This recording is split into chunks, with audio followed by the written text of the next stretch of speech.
ഞങ്ങൾക്കൊരു തെറ്റായ മാർഗ്ഗം നിങ്ങൾ കാണിച്ചു തരാം. മാന്യവും മര്യാദയുമായിട്ടൊക്കെ ഉപയോഗിച്ച് പോയാൽ സിക്കേഴ്സ് ആണോ? അതിനു വേണ്ടിയിട്ടാണോ നിങ്ങൾ? നമസ്തേ.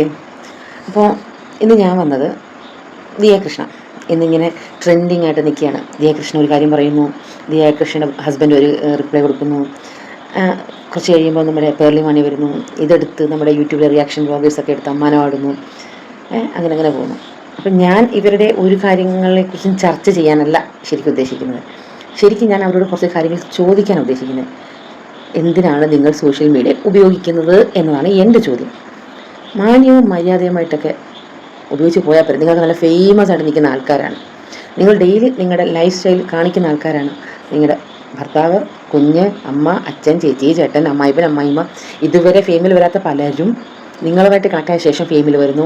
അവർ എല്ലാവരുടെ മുന്നിൽ അവരുടെ മുഖം കാണുകയും എല്ലാം ചെയ്യുമ്പോൾ അവരുടെ റെപ്യൂട്ടേഷൻ അല്ലേ, അവരുടെ മാനം, അഭിമാനം അത് കാക്കേണ്ട ഒരു ഉത്തരവാദിത്വം നിങ്ങൾക്കുണ്ട്. അപ്പോൾ ദിയയോട് ഞാനൊന്ന് ചോദിക്കുന്നുള്ളൂ. ദിയയ്ക്ക് ദിയയുടെ അമ്മേനെയും അച്ഛനെയും അമ്മ, അച്ഛ എന്ന് വിളിക്കാം. ഭർത്താവിൻ്റെ അച്ഛനെയും അമ്മേനെയും വിളിക്കാൻ പറ്റില്ല. എന്നാൽ പഴയ വീഡിയോസും വ്ളോഗ്സൊക്കെ എടുത്തു നോക്കിക്കഴിഞ്ഞാൽ മാ എന്ന് വിളിക്കുന്നത് കാണാൻ പറ്റുന്നുണ്ട്. അത് ദിയയുടെ ഇഷ്ടം. ഇപ്പോൾ ദിയയ്ക്ക് അങ്ങനെ വിളിക്കാൻ പറ്റുന്നില്ല. അതും ദിയയുടെ ഇഷ്ടം. ചോദ്യം ചെയ്യാൻ ഞാനാരുമല്ല. ഇവൻ നിങ്ങളുടെ ഭർത്താവ് പോലും അതിനാളല്ല. അത് ഞാൻ സമ്മതിക്കുന്നു. പക്ഷെ നിങ്ങൾ എന്തിനത് സോഷ്യൽ മീഡിയയിൽ കൊണ്ടിട്ട് ഇങ്ങനെ തട്ടിക്കളിക്കുന്നു? ഇതാണ് എൻ്റെ ചോദ്യം. നിങ്ങൾക്ക് വിളിക്കാൻ താല്പര്യമില്ലേ? സ്ട്രെയിറ്റ് ആയിട്ട് ഹസ്ബൻഡിനോട് പറയാം, എനിക്ക് എൻ്റെ അച്ഛനെയും അമ്മയും അല്ലാതെ വേറൊരു വ്യക്തിയെ അങ്ങനെ വിളിക്കാൻ താല്പര്യമില്ല. അത് താങ്കളുടെ അച്ഛനും അമ്മയും പെടും എന്നായ അവരോട് പേഴ്സണലി സംസാരിക്കാം. വീടിനകത്ത് മുറിയിലിരുന്ന് സംസാരിക്കാം. നിങ്ങളുടെ ഭാഗം ക്ലിയറായി ചെയ്യാം. അയാൾക്കത് അക്സെപ്റ്റ് ചെയ്യാൻ പറ്റുമെങ്കിൽ അക്സെപ്റ്റ് ചെയ്യാൻ. അങ്ങനെ കാര്യങ്ങൾ മുന്നോട്ട് പോകാം, കുഴപ്പമില്ല. അതിന് പകരം സോഷ്യൽ മീഡിയയിൽ ഒരു വീഡിയോ എടുക്കുന്നു, അവിടെ കൊണ്ടിടുന്നു. എന്താണ് കണ്ടന്റ്? എനിക്ക് എൻ്റെ അച്ഛനും അമ്മയും അല്ലാതെ മറ്റൊരു ആൾക്കാരെയും അച്ഛ അമ്മ എന്ന് വിളിക്കാൻ പറ്റുന്നില്ല. എനിക്ക് ഈ ഫാമിലി വ്ളോഗ് ചെയ്യുന്ന എല്ലാ വ്യക്തികളോടും ചോദിക്കാനുള്ള ചോദ്യം, നിങ്ങൾ ഫാമിലി വ്ളോഗ് ചെയ്തോ? നിങ്ങൾക്ക് വ്യൂസ് കുറയുമ്പോൾ അത് വ്യൂസ് കൂട്ടാനും നിങ്ങളിലേക്ക്, അതായത് നിങ്ങളെല്ലാവരും ഒരു അറ്റൻഷൻ സീക്കേഴ്സ് ആണോ? അതിന് വേണ്ടിയിട്ടാണോ നിങ്ങൾ ഫാമിലി വ്ളോഗ് ചെയ്യുന്നത്? കാരണം ഒരു സ്റ്റേജ് എത്തിക്കഴിയുമ്പോൾ ആ ഫാമിലിയിലെ ഇഷ്യൂസ് അവർ വീടിനകത്ത് ഒതുങ്ങേണ്ടത്, അല്ലെങ്കിൽ അവർ വീടിനകത്ത് സംസാരിച്ച് തീർക്കേണ്ട ഇഷ്യൂസ് സഡൻലി നിങ്ങൾ പബ്ലിക്കായിട്ട് ഇടുന്നു. അതൊരു 10 പേര് ചർച്ച ചെയ്യുന്നു. 10, 20 ആവുന്നു. 20 പിന്നെ 40 ആവുന്നു.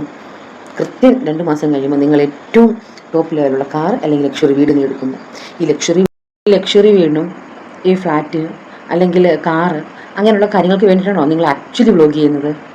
വീട്ടിലിരിക്കേണ്ട കാര്യങ്ങൾ വീട്ടിൽ ഇരുന്നാൽ പോരെ? വ്ളോഗിൽ കാണിക്കേണ്ടത് വ്ളോഗിൽ കാണിക്കണം. നിങ്ങൾക്ക് എന്താണ് ഈ കാണിക്കുന്നത്? നമ്മൾ പറയും അവരെ കണ്ടുപിടിക്കേ, അവർ വ്ളോഗ് ചെയ്യുന്നത് കണ്ടില്ലേ, അവരുടെ ലൈഫ് സ്റ്റൈൽ കണ്ടില്ലേ, അവർ ഏൺ ചെയ്യുന്നത് കണ്ടില്ലേ എന്ന് നമ്മളോട് വേറൊരു വ്യക്തി പറയും. നിങ്ങൾക്ക് അതിനുള്ള കഴിവില്ലേ, നിങ്ങളത് ചെയ്തുകൂടെ എന്ന് ചോദിക്കുമ്പോൾ നമ്മൾ ഒബ്വിയസ്ലി നിങ്ങളെ നോക്കും. ഇപ്പം ഞാൻ ഈയുടെ കാര്യം മാത്രമല്ല പറയുന്നത്, നമ്മൾ ഓരോരുത്തരെയും, ഈവൻ നമ്മുടെ ഗ്ലാമികങ്ങ, ഇവരൊക്കെ നമ്മൾ നോക്കും. ഓക്കെ, അവരുടെ ആ ഒരു വന്ന വഴി, അവരുടെ ലൈഫ് സ്റ്റൈല് ഇപ്പോഴെങ്ങനെയാണ്, ഇതെല്ലാം നമ്മൾ നോക്കും. കാരണം ഇപ്പം എന്താ പറയുക, ഇപ്പോൾ കൂണ് മുളച്ചതുപോലെയാണ് എല്ലായിടത്തും യൂട്യൂബേഴ്സ് ഉള്ളത്, ഞാൻ ഉൾപ്പെടെയുള്ളവർ വരുന്നുണ്ട്. നമ്മുടെയൊക്കെ ലക്ഷ്യം ഏണിങ്സ് മാത്രമാണ്. അപ്പോൾ നമ്മൾ നോക്കുമ്പോൾ അവർ നമ്മൾ നോക്കുമ്പോൾ അവർ ഏത് സ്റ്റേജിൽ ഹൈപ്പായി, ഏത് സ്റ്റേജിൽ എത്തുമ്പോൾ അവർ ഡൗൺ ആവുന്നത്, എങ്ങനെ അവർ അടുത്ത എന്താ പറയുക വീഡിയോസ് ഇടുമ്പോഴാണ് അവർ കൂടുതൽ വാച്ചേഴ്സ് അല്ലെങ്കിൽ വ്യൂസ് വരുന്നത്, അല്ലെങ്കിൽ അവർ ഏൺ ചെയ്യുന്നത്, ഇതൊക്കെ എല്ലാവരും നോക്കും, ഞാൻ ഉൾപ്പെടെയുള്ളവർ നോക്കും. അപ്പോൾ നിങ്ങളെ കണ്ടു വേണോ ഞങ്ങളൊക്കെ പഠിക്കാൻ? ഓക്കെ, നിങ്ങൾ റീച്ച് ആവുന്നില്ലെങ്കിൽ നിങ്ങൾ ഈ തരത്തിൽ വീഡിയോ ചെയ്യുമോ? നിങ്ങളുടെ വീട്ടിലൊരു പ്രശ്നം എടുത്ത് പുറത്തിടുമോ? അത് 10 പേര് ചർച്ച ചെയ്യുമ്പോൾ ഓട്ടോമാറ്റിക്കായിട്ട് നിങ്ങളുടെ ചാനൽ പീക്കിലെത്തും. ഇതാണോ ഞങ്ങൾ കണ്ടു പഠിക്കേണ്ടത്? എക്സാമ്പിൾ രേണുസുതി വിധവ ലേബലിലെത്തി. ഇപ്പം പുള്ളിക്കാരി ഏത് ലേബലാണെന്ന് ഞാൻ ആർക്കും പറഞ്ഞു തരേണ്ടതില്ല. ഗ്ലാമി ഗംഗ. ഞാൻ ആ കൊച്ചിനെ റെസ്പെക്റ്റ് ചെയ്യുന്നൊരു കുട്ടിയാണ്, അല്ലെന്ന് ഞാൻ പറയുന്നില്ല. കാരണം ആ കുട്ടി വന്ന വഴി നോക്കേണ്ട സമയത്ത് ആൾക്കാർ നോക്കിയില്ല. പകരം ആ കുട്ടി സ്വയം, ഇന്ന് 27-28 വയസ്സുണ്ട് ആ കുട്ടിക്ക്. ആ കുട്ടിയുടെ പ്രായത്തിൽ ഞാനൊന്നും ചെയ്തില്ല. ഞാൻ അന്നേരം ഒരു കുഞ്ഞിനെയും പറ്റി വീട്ടിലെ കാര്യങ്ങളൊന്നും ഈ കഞ്ഞിയും കറിയും വെച്ച് ജീവിക്കുകയാണ് ഞാൻ. ആ പ്രായത്തിൽ ആ കുട്ടി സ്വയം കല്യാണം സ്വന്തം പൈസയ്ക്ക് നടത്തി. എന്നാൽ എൻ്റെ കല്യാണം എൻ്റെ അച്ഛനാണ് നടത്തി തന്നത്. ഞാൻ ആ കുട്ടീനെ എന്നെ വെച്ച് കമ്പയർ ചെയ്യുമ്പോൾ ഞാൻ എന്ത് ചെയ്തു എന്ന് വെച്ചാൽ ഒന്നും ചെയ്തില്ല. I am zero. ആ കാര്യത്തിലൊക്കെ ഞാൻ ആ കുട്ടീനെ ശരിക്കും റെസ്പെക്റ്റ് ചെയ്യുന്ന കാര്യമാണ്. പക്ഷേ എനിക്ക് എവിടെ റെസ്പെക്റ്റ് പോയി എന്ന് വെച്ച് കഴിഞ്ഞാൽ അവളുടെ ആഫ്റ്റർ മാരേജ് അവൾ പബ്ലിക്കാക്കിയതുള്ളതാണ്. മാരേജ് പബ്ലിക്കാക്കിയതല്ല, അവളുടെ പ്രൈവസി ഉണ്ട് എല്ലാവർക്കും അല്ലേ. നമ്മൾ വീട്ടിൽ എല്ലാം ഒന്നും കാണിക്കാൻ പറ്റുന്നൊരു കാര്യമല്ല. പക്ഷെ അവളത് ശ്രമിക്കുകയാണ്. അവളുടെ വ്യൂസ് കുറയാൻ പാടില്ലെന്നാണോ അല്ലെങ്കിൽ ഏണിങ്സ് കുറയാൻ പാടില്ലെന്നാണോ എനിക്ക് അറിഞ്ഞുകൂടാ. അവളുടെ നൈറ്റ് വ്യൂസ് കാണിക്കുന്നു, ആ കിടന്നുറങ്ങുന്ന എനിക്കെന്താ പറയുക, ഞാൻ പ്രൈവസി എപ്പോഴും നമ്മൾ കീപ്പ് ചെയ്യണം. നമ്മുടെ പ്രൈവസി നമ്മുടേതായിരിക്കണം. അത് പബ്ലിക്കാക്കിയാൽ ഒരു ഉറപ്പായിട്ടും അതിന് ചോദ്യം വരും, അവിടെ സംസാരം വരും. ഇതെൻ്റെ കാര്യമല്ലേ, താൻ ആരാ ചോദിക്കാൻ എന്ന് നമുക്ക് ചോദിക്കണമെങ്കിൽ ആ കാര്യങ്ങൾ, ആ പ്രശ്നങ്ങൾ നമ്മുടെ വീട്ടിനുള്ളിലായിരിക്കണം. എന്നിട്ട് റോഡിൽ നിന്നുകൊണ്ട് നമ്മൾ ഇതെൻ്റെ പ്രശ്നമാണെന്ന് പറഞ്ഞാൽ അവർ പറയും, അതിന് നീ നിൽക്കുന്ന പബ്ലിക് പ്ലാറ്റ്ഫോമിലാണ്, നീ പബ്ലിക് റോഡിലാണ്, അപ്പോൾ അത് നിൻ്റെ പ്രശ്നമല്ല, അത് ഞങ്ങളെയും കൂടി ബാധിക്കുന്നതാണ് എന്ന് ആര് പറയും? അവിടെ നിൽക്കുന്ന എല്ലാ ആൾക്കാരും പറയും, ഇല്ലേ?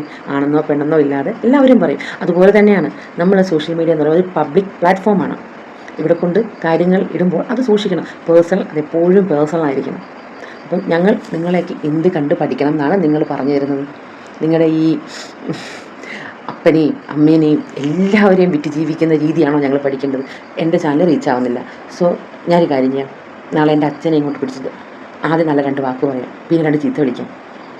അപ്പോൾ ഓട്ടോമാറ്റിക്കായിട്ട് ഞാൻ നെഗറ്റീവിൽ പോകുമോ ഇല്ലയോ എന്നുള്ളതല്ല, ഉറപ്പായിട്ട് ഞാൻ റീച്ചാവും. പക്ഷേ ഇതിലൂടെ ഉണ്ടാകാൻ പോകുന്ന പ്രശ്നം എന്താണ്? എൻ്റെ അച്ഛൻ്റെ ബുദ്ധിമുട്ട് മാനസികമായി, എന്നാൽ അവരൊക്കെ പഴയ ആൾക്കാരാണ്, അവർക്കിതൊന്നും പറ്റുന്നൊരു കാര്യമല്ല. ഞങ്ങളുടെ വീടിനകത്ത് നടക്കുന്ന പ്രശ്നങ്ങൾ അത് ഞങ്ങളുടേതാണ്. എൻ്റെ ആയിരിക്കും, എൻ്റെ അച്ഛൻ്റെ ആയിരിക്കും, എൻ്റെ അമ്മയുടെ ആയിരിക്കും, എൻ്റെ സഹോദരങ്ങളുടെ ആയിരിക്കും, എൻ്റെ ഭർത്താവിൻ്റെ ആയിരിക്കും. അത് എൻ്റെ വീട്ടിൽ തീർക്കാൻ ആഗ്രഹിക്കുന്നു. അതും പറ്റില്ലെങ്കിൽ നമുക്ക് നിയമം അനുസൃതമായി ഇവിടെ നിയമപാലകരുണ്ട്, പോലീസുണ്ട്, കോടതിയുണ്ട്, വക്കീലുണ്ട്, നമുക്ക് അതുവഴി തീർക്കാം. ഞാൻ ആരാണെന്ന് പോലും അറിയാത്ത കുറേ വ്യക്തികളുടെ മുന്നിൽ വന്ന് എൻ്റെ പ്രൈവസി അല്ലെങ്കിൽ എൻ്റെ പേഴ്സണലായിട്ടുള്ള കാര്യങ്ങൾ വിളിച്ചു ഓതുമ്പോൾ ഇതിനകത്ത് അമ്മയെ തല്ലിയാലും കൊന്നാലും 2 ഭാഗം പറയുന്ന ആൾക്കാരുണ്ട്, അല്ലേ? അത്രയും സംഭവിക്കില്ല. ഇതുകൊണ്ട് എന്ത് സാധിക്കുന്നു എന്നാണ്. ഇപ്പം ഈ ഒരു ഡയലോഗ് ഇപ്പോഴത്തെ കുട്ടികളൊക്കെ പറയുന്നത്, എൻ്റെ ഏണിങ്സ്, എൻ്റെ ജോലി ഞാൻ ചെയ്യുന്നു, നാട്ടുകാർക്ക് എന്താ കാര്യം, അങ്ങനെയുള്ള ഒരു ഇതുണ്ട്. അങ്ങനെയല്ല, അവരെന്തും പറഞ്ഞോട്ടെ, ഞാൻ എങ്ങനെയായാലും ഞാൻ ജീവിക്കും, അങ്ങനെയല്ല. അതറിയണമെന്നുണ്ടെങ്കിൽ നിങ്ങൾ ഈ ഒരു ഏജ് കഴിഞ്ഞൊരു 30+ വരുമ്പോഴറിയത്തുള്ളൂ. നമ്മൾ ചെയ്ത് കൂട്ടിയ നെഗറ്റിവിറ്റീസ് നമ്മളെ അഫക്റ്റ് ചെയ്യുന്നത് എപ്പോഴാണെന്നറിയോ? ഒരു 35-ന് ശേഷമാണ്, നമുക്കൊരു കുടുംബമായി കഴിയുമ്പോഴാണ്. അപ്പോൾ എൻ്റെ ഒരു റിക്വസ്റ്റ് എന്താണെന്ന് വെച്ച് കഴിഞ്ഞാൽ, അത് എല്ലാ ഫാമിലി വ്ളോഗേഴ്സിനോടുള്ള റിക്വസ്റ്റാണ്. നിങ്ങളെ ഫോളോ ചെയ്യുന്നവരാണ്. നിങ്ങളുടെ ഓരോ ആക്ടിവിറ്റീസും അല്ലെങ്കിൽ ആക്ഷൻസും ഞങ്ങൾ നോക്കുന്നതാണ്. നിങ്ങൾ എങ്ങനെയാണ് റീച്ച് ആയത്, അല്ലെങ്കിൽ നിങ്ങൾ എന്ത് വീഡിയോ ചെയ്യുമ്പോഴാണ്, ഞങ്ങളെല്ലാം നോട്ടീസ് ചെയ്യുന്നൊരു വ്യക്തികളാണ് ഞങ്ങളത് താഴെ കിടന്ന് ഇതുവരെ 1000 ഫോളോവേഴ്സ് പോലും ആവാത്ത വ്യക്തിയാണ് ഞാൻ. അപ്പോൾ ഞാൻ ഉറപ്പായിട്ട് നിങ്ങളുടെയൊക്കെ ചാനൽ ശ്രദ്ധിക്കും, എങ്ങനെയാണ് ഇവിടെ വന്നപ്പോഴാണ് നിങ്ങളുടെ വീഡിയോസ് ക്ലിക്കായത് എന്നെല്ലാം ശ്രദ്ധിക്കും. അപ്പോൾ ഞങ്ങൾക്കൊരു തെറ്റായ മാർഗ്ഗം നിങ്ങൾ കാണിച്ചു തരരുത്. ഒരിക്കലും കുടുംബം കൊണ്ടുവരാം, വേണ്ടെന്ന് ഞാൻ പറയുന്നില്ല. പക്ഷേ കുടുംബ പ്രശ്നങ്ങൾ അത് ചർച്ച ചെയ്യേണ്ട സ്ഥലത്ത് ചർച്ച ചെയ്യണം, അഭിപ്രായം പറയേണ്ട സ്ഥലത്ത് അഭിപ്രായം പറയണം. അത് ഇതുപോലെ പബ്ലിക് പ്ലാറ്റ്ഫോമിലായിരിക്കരുത്. ഇതെൻ്റെ ഒരു റിക്വസ്റ്റാണ്. അപ്പം ഞാൻ നിങ്ങളോട് പറയുന്ന കാര്യങ്ങളൊക്കെ നിങ്ങൾക്ക് ശരിയെന്ന് തോന്നുവാണെങ്കിൽ എന്നെ വിമർശിക്കാം, അല്ലെങ്കിൽ എന്നെ സപ്പോർട്ട് ചെയ്യാം, എന്തും ആയിക്കോട്ടെ. എൻ്റെ കമൻറ്റ് ബോക്സ് എപ്പോഴും നിങ്ങൾക്ക് വേണ്ടി ഓപ്പണായിട്ട് തന്നെ ഇരിപ്പുണ്ട്. അതേപോലെ തന്നെ എനിക്കും ഇവരുടെ അത്ര വീരണം കുറേ കൊല്ലം എടുക്കും, എന്നാലും 1000 സബ്സ്ക്രൈബേഴ്സ് ആവണമെന്നും എലിജിബിലിറ്റി കിട്ടണമെന്നൊക്കെ എനിക്കും ആഗ്രഹമുണ്ട്. നിങ്ങളോട് എനിക്ക് പറയാനുള്ളത്, എന്നെയും കൂടി ഒന്ന് പരിഗണിച്ചേക്കണം കേട്ടോ. ഇവരുടെയൊക്കെ പുറകെ പോകുമ്പോൾ ഞങ്ങളെപ്പോലെ കുറേ പാവങ്ങളോട് കഷ്ടപ്പെടുന്നുണ്ട്, എങ്ങനെയെങ്കിലും അത് കയറി വരാൻ വേണ്ടിയിട്ട്. അപ്പോൾ എല്ലാവർക്കും വളരെ നന്ദി എൻ്റെ വീഡിയോ കണ്ടതിൽ. അപ്പം പിന്നെ കാണാം, ബൈ.